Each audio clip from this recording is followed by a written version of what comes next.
Parul university के placements का कोई रिप्लेसमेंट नहीं, इसलिए टॉप कंपनीज की फर्स्ट चॉइस। आप तो समझ ही गए होंगे। Join Parul university, Vadodara, Gujarat. देश का दुर्भाग्य देखिए, आप ये मुझसे सवाल पूछ रहे हैं, यहां ले आए हैं इस देश को हम, इस स्थिति में ला दिया।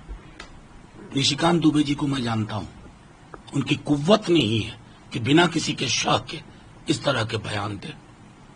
अब जुडिशियरी पे आपने टिप्पणी की, ओछी, अशोभनीय है, और अब आप एक फॉर्मर चीफ इलेक्शन कमिश्नर पे इस तरह के बयान दे रहे हैं।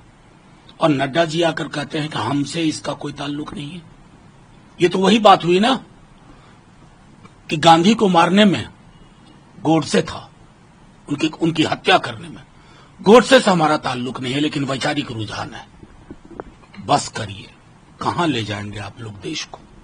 मैं हाथ जोड़ के विनती करता हूं, प्रधानमंत्री जी किस मुंह से बाहर जाके कहेंगे कि मैं इस देश से आया हूं जो बुद्ध का देश है? ये बुद्ध के देश की भाषा है, ये दोहरापन बंद करिए। सर, एक और मुद्दा है, मुर्शिदाबाद से जुड़ा हुआ है। एनसीडब्ल्यू की टीम वहां पर विजिट करने गई थी, उसके बाद गवर्नर से उनकी मुलाकात हुई और उन्होंने काफी चिंता जताई, जो खासतौर से महिलाओं और बच्चों के जो हालात हैं, जो वहां के हालात हैं दंगे के बाद, उसको लेकर के उन्होंने चिंता जताई है और एक स्ट्रिक्ट एक्शन की मांग की। नहीं, देखिए, सीधे तौर पे कहता हूं, मुर्शिदाबाद वाली घटना से हम सब आहत हैं, खुद वहां की चीफ मिनिस्टर आहत है, और ये सारी चीजें इस देश में कतई स्वीकार्य नहीं है। प्रतिरोध हमारा अधिकार है।